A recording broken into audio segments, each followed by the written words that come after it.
அகில இந்திய வானொலி நிலையம், தேவிகுளம் ஸ்பைஸ் பண்பலை 101.4. தமிழ் மாலை.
இன்றைய தமிழ் மாலை நிகழ்ச்சியில் நவராத்திரி தின சிறப்புகளை பற்றி கூற வருகிறார் ஆசிரியர் திருமதி ரூபினிகா அவர்கள்.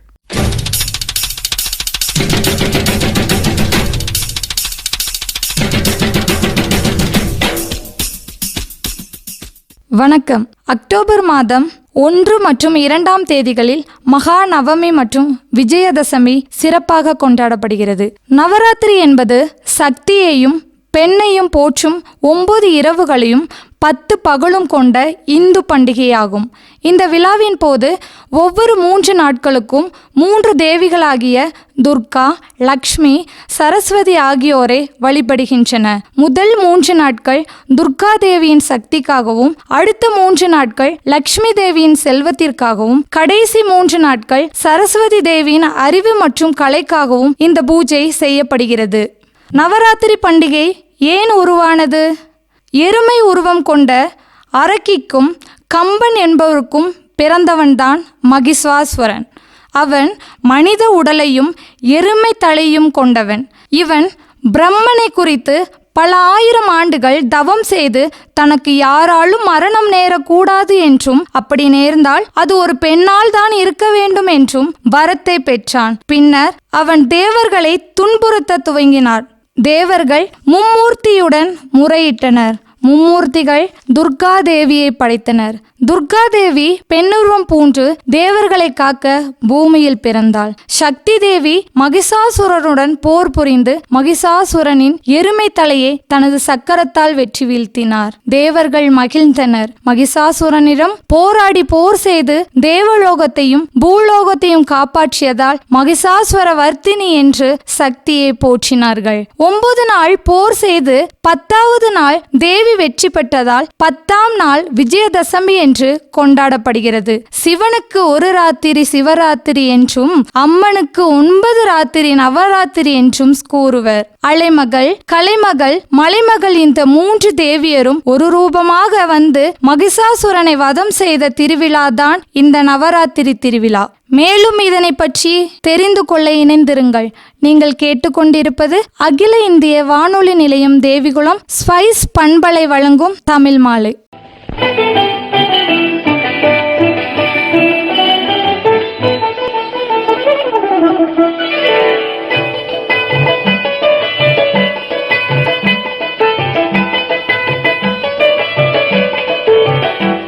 நவராத்திரி சுபராத்திரி, நவராத்திரி சுபராத்திரி, அலைமகளும் கலைமகளும் கொலுவிருக்கும் ராத்திரி, அலைமகளும் கலைமகளும் கொலுவிருக்கும் ராத்திரி, மலைமகளும் சேர்ந்து நம்மை மகிழ வைக்கும் ராத்திரி, மலைமகளும் சேர்ந்து நம்மை மகிழ வைக்கும் ராத்திரி, நவராத்திரி சுபராத்திரி, நவராத்திரி சுபராத்திரி.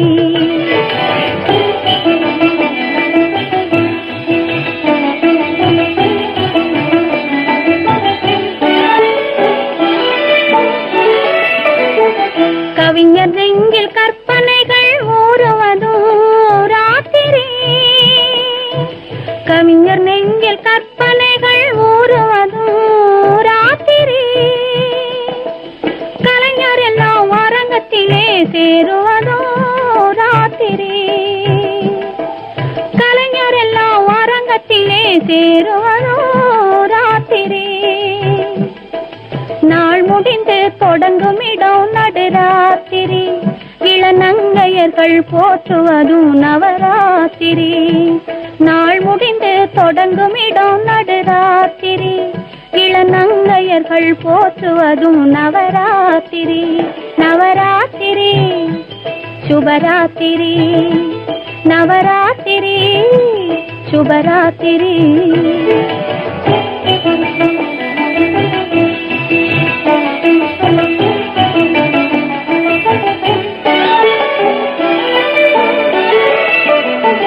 தூக்கமில்லா மனிதரையும் தூங்க வைக்கும் ராத்திரி, தூக்கமில்லா மனிதரையும் தூங்க வைக்கும் ராத்திரி, சுழன்று வரும் பூமிக்கெல்லாம் அமைதி தரும் ராத்திரி, சுழன்று வரும் பூமிக்கெல்லாம் அமைதி தரும் ராத்திரி, காளையத்து ஓரிரவு சிவராத்திரி, ஆனால் கன்னியர்க்கு 9 நாள் நவராத்திரி, காளையர்க்கு ஓரிரவு சிவராத்திரி, ஆனால் கன்னியர்க்கு 9 நாள் நவராத்திரி, நவராத்திரி சுபராத்திரி, நவராத்திரி சுபராத்திரி. நேயர்கள் கேட்டுக்கொண்டிருப்பது அகில இந்திய வானொலி நிலையம் தேவிகுளம் ஸ்பைஸ் பண்பலை வழங்கும் நவராத்திரி தின சிறப்பு தமிழ் மாலை நிகழ்ச்சி. சரஸ்வதி தேவியின் வரலாறு பல்வேறு புராண நூல்களில் வெவ்வேறு விதமாக சொல்லப்படுகிறது. முக்கியமாக அவள் பிரம்மனின் மனைவியாக கருதப்படுகிறார். மேலும் அறிவு, கலைகள் மற்றும் இசையின் தெய்வமாக வணங்கப்படுகிறாள். அவள் முதலில் கிருஷ்ணரி சக்தியிலிருந்து தோன்றியதாகவும் பின்னர் பிரம்மனின் மனைவியானதாகவும் மேலும் பல புராணங்களில் தேவி வெளிப்படையாகவும் பார்க்கப்படுகிறாள். சரஸ்வதியின் முக்கியத்துவம் அறிவு மற்றும் கலைகள். இந்துக்களுக்கு சரஸ்வதி தேவி கல்வி, அறிவு, ஞானம் மற்றும் அனைத்து கலைகளின் தெய்வமாக வணங்கப்படுகிறார். இவள் பேச்சுக்கலையின் தேவதை ஆவாள். சரஸ்வதி பூஜை அல்லது ஆயுத பூஜை என்பது அறிவு, கலைகள் மற்றும் இசைக்கு அர்ப்பணிக்கப்பட்ட ஒரு பண்டிகையாகும். இது பொதுவாக நவராத்திரியின் போது தொடங்கப்படுகிறது. மேலும் இதனை பற்றி தெரிந்து கொள்ள இணைந்திருங்கள். நீங்கள் கேட்டுக்கொண்டிருப்பது அகில இந்திய வானொலி நிலையம் தேவிகுளம் ஸ்பைஸ் பண்பலை வழங்கும் தமிழ் மாலை. அகர முதல எழுத்தெல்லாம் அறிய வைத்தாய் தேவி, ஆதி பகவன் முதலென்றே உணர வைத்தாய் தேவி, இயல் இசை நாடக தீபம் ஏற்றி வைத்தாய் நீயே, ஈன்றவர் நெஞ்சை இன்று குளிர வைத்தாய் தாயே. அகர முதல எழுத்தெல்லாம் அறிய வைத்தாய் தேவி, அகர முதல எழுத்தெல்லாம் அறிய வைத்தாய் தேவி, ஆதி பகவன் முதலென்றே உணர வைத்தாய் தேவி, ஆதி பகவன் முதலென்றே உணர வைத்தாய் தேவி, அகர முதல எழுத்தெல்லாம் அறிய வைத்தாய் தேவி.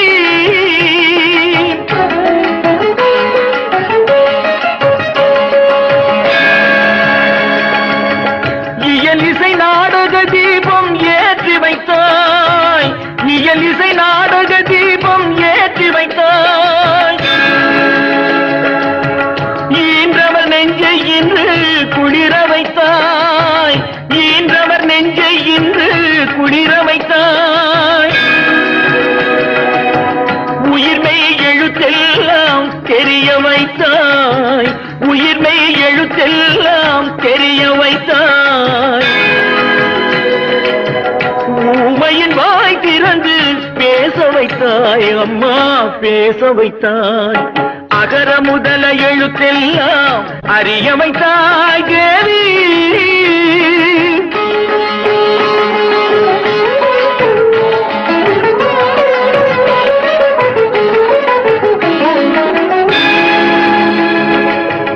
எண்ணும் எழுத்தென்னும் கண் திறந்தாய், எண்ணும் எழுத்தென்னும் கண் திறந்தாய்,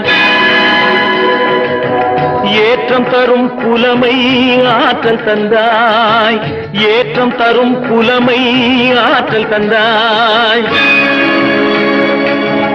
ஐயம் தெளிய வைத்து அறிவு தந்தாய், ஐயம் தெளிய வைத்து அறிவு தந்தாய்,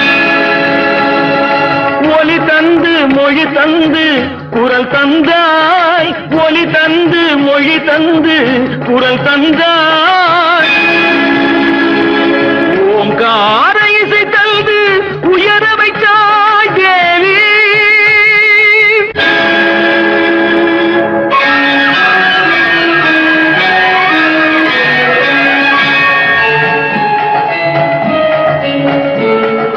போற்ற வைத்து புகழ் சாற்ற வைத்து அறிவூற்றினோடு உயர் ஆற்றல் தந்தென்னை,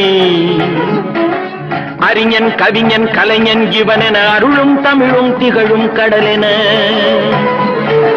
கற்றவரும் கொற்றவரும் முற்றுமே அறிந்தவரும் நித்த நித்தம் புகைந்திட நின்னருளை தந்தருவாய், உற்றார் சுற்றம் உறவினர் மாந்தர் யானை சேனை படையுடை வேந்தரு, பற்றும் பற்றை நீக்கிய ஞானி பலரும் புகழ்ந்திட ஆக்கிய வாணி, தாயில்லாத பிள்ளை என்று வாயில்லாத ஊமை என்று ஆயிரங்களான கல்வி வாய் திறந்து தந்த செல்வி, அன்னை உன்னை சரணமடைந்தேன் தேவி.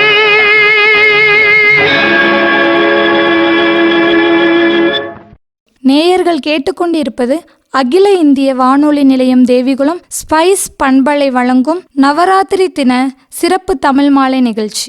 தேவியின் வடிவங்களின் சிறப்புகளை காணலாம். 1ஆம் நாள் சைலபுத்திரி, பாறை மலைவாசி பர்வதராணியின் மகள். 2ஆம் நாள் பிரக்மசாரிணி, தவத்திற்கும் வடிவம் கொடுப்பவள். 3ஆம் நாள் சந்திரகாண்டா, சந்திரனே அலங்காரமாக அணிந்தவள். 4ஆம் நாள் குஸ்மாண்டா, பிரபஞ்சத்தை உருவாக்கிய சக்தி. 5ஆம் நாள் ஸ்காந்தமாதா, முருக பெருமானின் தாய். 6ஆம் நாள் காயத்ரி ஆயினி, பேரொளியின் மற்றும் வீர சக்தியினால் வடிவம் உடையவர். 7ஆம் நாள் காலயாத்திரி, இருளை அளிக்கும் வடிவம் கொண்டவள். 8ஆம் நாள் மகாகௌரி, பசுமை தூய்மையை குறிப்பவள். 9ஆம் நாள் சித்தி யாத்திரி, ஆன்மீக ஞானம் அளிப்பவள். ஒவ்வொரு நாளும் துர்க்கையின் வடிவத்தை இவ்வாறு பூஜிக்கின்றனர்.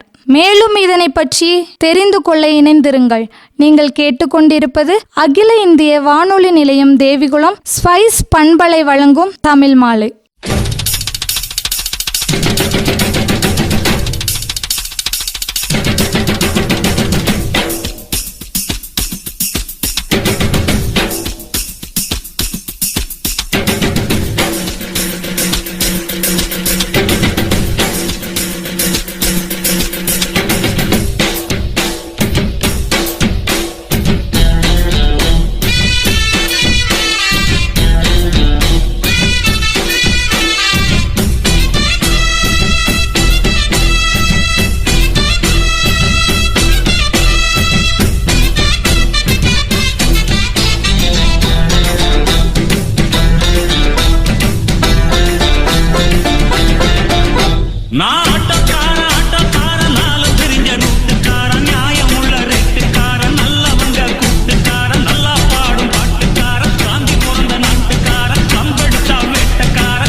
பசி எடுத்தா பலகாரம், அளவு சாப்பாடு ஒரு நேரம்.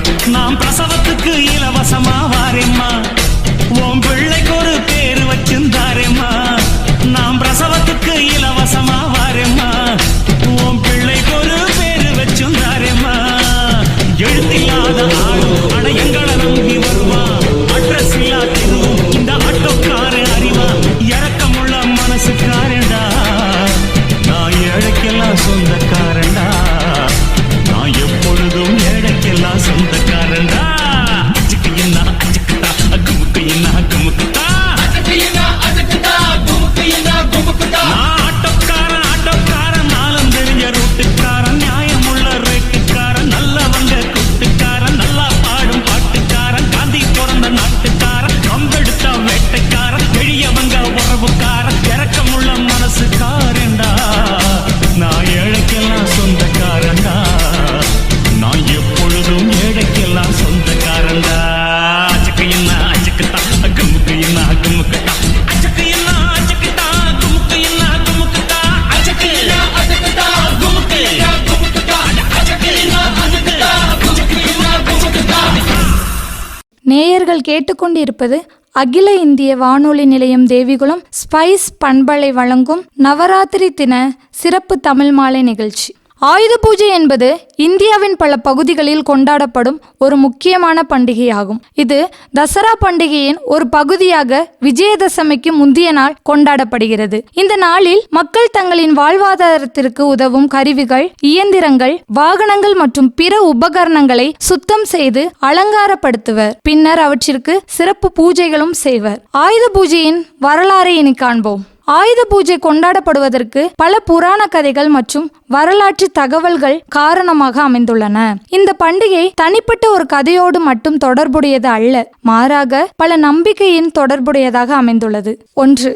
மகாபாரத கதை. ஆயுத பூஜை கொண்டாடப்படுவதற்கான மிகவும் முக்கியமான பிரபலமான கதைகளில் ஒன்று மகாபாரதம். மகாபாரதத்துடன் தொடர்புடைய பாண்டவர்கள் கௌரவர்களால் தோற்கடிக்கப்பட்டு ஒரு வருடம் அஞ்ஞானவாசம் செய்ய வேண்டியிருந்தது. அப்போது அர்ஜுனன் தனது பிரம்மாண்டமான ஆயுதங்களை ஒரு வன்னி மரத்தின் பொந்தினுள் மறைத்து வைத்திருந்தான். ஒரு துறவியைப் போல வாழ்ந்தான். அஞ்சாத வாசம் முடிந்த பிறகு அந்த ஆயுதங்களை வெளியே எடுத்து பூஜை செய்து போருக்கு தயாரானான். இந்த பூஜை ஆயுதங்களின் முக்கியத்துவத்தையும் அவற்றை பயன்படுத்தும் உழைப்பிற்கும் மரியாதை செலுத்தும் வகையில் அமைகிறது. இந்த பூஜைக்கு பிறகுதான் பாண்டவர்கள் வெற்றி பெற்றதாக கூறப்படுகிறது. 2. மகிஷாசுர வதம். மற்றொரு கதை. துர்கா தேவி மகிஷாசுரன் என்ற அரக்கனை வதம் செய்ததை குறிக்கிறது. மகிஷாசுரன் கடும் தவம் செய்து எந்த ஆயுதத்தாலும் தன்னை அழிக்க முடியாது என்ற வரத்தை பெற்றான். அவன் தன் அதிகாரத்தால் 3 உலகையும் துன்புறுத்தினான். அவனை அழிக்க துர்கா தேவி தன் கையில் பல்வேறு தெய்வங்களின் ஆயுதங்களை தாங்கி அவனோடு 9 நாட்கள் போரிட்டாள். 9வது நாள் மகிஷாசுரனை வதம் செய்து வெற்றி கண்டாள். இந்த வெற்றிக்கு பிறகு அவளது ஆயுதங்களுக்கு நன்றி செலுத்தும் விதமாக ஆயுத பூஜை கொண்டாடப்படுகிறது. இந்த வெற்றி நன்மையின் மீதான தீமையின் அழிவையும் துர்கா தேவியின் சக்தியையும் குறிக்கிறது. விஸ்வகர்மாவின் கதை கட்டிடக்கலை, கைவினை பொருட்கள் மற்றும் ஆயுதங்களின் கடவுளான விஸ்வகர்மாவின் கதை ஆயுத பூஜையுடன் தொடர்புடையது. விஸ்வகர்மா தேவர்களுக்காக பல்வேறு ஆயுதங்களை உருவாக்கினார். அந்த ஆயுதங்கள் தேவர்களுக்கு போர்களில் வெற்றி பெற உதவின. இந்த ஆயுதங்கள் தேவர்களின் நலனுக்காக பயன்படுத்தப்பட்டது. எனவே விஸ்வகர்மா உருவாக்கிய ஆயுதங்கள் கடவுள்களின் அருளை பெற்றுத்தரக்கூடியவை என்று நம்பப்படுகிறது. இந்த நம்பிக்கை தொழிலாளர்கள், கைவினை கலைஞர்கள் மற்றும் பிற தொழில் செய்பவர்கள் தாங்கள் தொழில் கருவிகளை மரியாதை செய்வதன் மூலம் தாங்கள் தொழிலில் வெற்றி பெறுவார்கள் என்பதை காட்டுகிறது. இந்த கதைகள் அனைத்திலும் ஆயுத பூஜை என்பது வெறும் ஆயுதங்களை வழிபடுவது மட்டுமல்ல, நாம் அன்றாட வாழ்வில் பயன்படுத்தும் ஒவ்வொரு பொருட்களுக்கும் அது நமக்கு அளிக்கும் வாழ்வாதாரத்திற்கும் உழைப்பிற்கும் நன்றி தெரிவிப்பதாகும். இது ஒரு நன்றி உணர்வை வளர்க்கும் பண்டிகையாக பல நூற்றாண்டுகளாக தொடர்ந்து கொண்டாடப்பட்டு வருகிறது. இந்த பண்டிகையின் முக்கியத்துவத்தை காணலாம். மனிதர்கள் தாங்கள் வாழ்வுக்கு உதவும் கருவிகளுக்கு, இயந்திரங்களுக்கும் நன்றி தெரிவித்து மரியாதை மரியாதை செலுத்துகின்றனர். இந்த பூஜை ஆயுதங்களை மட்டுமன்றி அவற்றை இயக்க உதவும் சக்தியும் வணங்குவதாகவும் செய்யப்படுகிறது. துர்கா தேவி, சரஸ்வதி, லக்ஷ்மி ஆகிய 3 தெய்வங்களையும் வழிபடுகின்றனர். ஆயுத பூஜை பண்டிகை தீமையை வெல்லும் நன்மையின் அடையாளமாக கொண்டாடப்படுகிறது. இந்த நாளில் தொழிற்சாலைகள், கடைகள், வீடுகள், அலுவலகங்கள் என அனைத்து இடங்களிலும் ஆயுத பூஜை சிறப்பாக கொண்டாடப்படுகிறது. துர்கா, சரஸ்வதி, லட்சுமி வழிபாடு எவ்வாறு அமைய வேண்டும் என்பதே இந்த ஆயுத பூஜை நாளில் மக்கள் தங்கள் கருவிகளுடன் சேர்ந்து துர்கா, லட்சுமி மற்றும் சரஸ்வதி ஆகிய 3 தெய்வங்களையும் வணங்குகின்றார்கள். துர்கா தேவி தீய சக்திகளை அளிப்பவள், லக்ஷ்மி செல்வம் மற்றும் செழிப்பை கொடுப்பவள், சரஸ்வதி ஞானம் மற்றும் அறிவை கொடுப்பவள். இந்த 3 தெய்வங்களின் சக்தியையும் ஒருங்கிணைத்து கருவிகள் மற்றும் உழைப்புக்கு மரியாதை செலுத்தும் வகையில் இந்த ஆயுத பூஜை கொண்டாடப்படுகிறது. இறுதியாக ஆயுத பூஜை என்பது வெறும் கருவிக்கு செய்யப்படும் பூஜை மட்டுமல்ல, அது உழைப்பிற்கும் அதிலிருந்து வரும் செல்வத்திற்கும் அதற்கு துணை நிற்கும் தெய்வங்களுக்கும் நன்றி தெரிவிக்கும் ஒரு பாரம்பரியமிக்க கொண்டாட்டமாகும் இந்த ஆயுத பூஜை. ஆயுத பூஜையை சார்ந்த ஒரு குறுந்தொகை பாணி தமிழ் கவிதை. கருவி மேல் குங்குமம் சார்த்தி கைகள் சேர்ந்தொழுது உழைப்பவன் நெஞ்சு மகிழ்ந்தான், வெற்றி பயக்கும் வழி வணங்கி வாழும் நாள்தான் இது. அன்றாட உழைப்பில் துணையாக இருக்கும் கருவிகள் மீது குங்குமம் வைத்து தொழிலாளி வணங்கி நெஞ்சமோடு மகிழ்வதை படம் போல் பதிவு செய்கிறது. வெற்றிக்கு தூது செல்லும் நாளாக இது அமைவதையும் குறிக்கிறது. ஆயுத பூஜை மற்றும் உழைப்பு பற்றிய ஒரு அழகான உணர்வு பூர்வமான கவிதை. உழைப்பும் பூஜையும். காலை வெளிச்சத்தில் கருவி குளிக்கும், கங்கை புலனாய் குங்குமம் பொழியும், தினமும் உழைத்ததின் சுவடுகள் அதில் தெய்வங்கள் கூட திரும்பி பார்வை வைக்கும். உயிரின் நீருடன் சேர்ந்த உழைப்பு மண்ணை நகர்த்தும் வழி கொண்டு கரைப்பு. அந்த விலைக்கு மதிப்பளிக்கிறோம் என்று பரிசுத்த பூஜை செய்தே நன்றி சொல்கிறோம். ஒரு சுத்தமான நொடி இது, மூச்சுக்கே விலை கொடுத்து வாழும் தொழிலாளிக்கு வாழ்த்தும் ஒரு நாள் இது. அவன் கருவிதான் அவனுடைய தெய்வம். தமிழ் மாலை நேயர்கள் அனைவருக்கும் இனிய நவராத்திரி தின நல்வாழ்த்துக்கள். நன்றி. இன்றைய தமிழ் மாலை நிகழ்ச்சியில் நேயர்கள் இதுவரை நவராத்திரி தின சிறப்புகளை பற்றி கேட்டீர்கள். தகவல்களை பகிர்ந்து கொண்டவர் ஆசிரியர் திருமதி ரூபினிகா அவர்கள். இன்றைய தமிழ் மாலை நிகழ்ச்சிகள் இத்துடன் நிறைவடைகின்றது.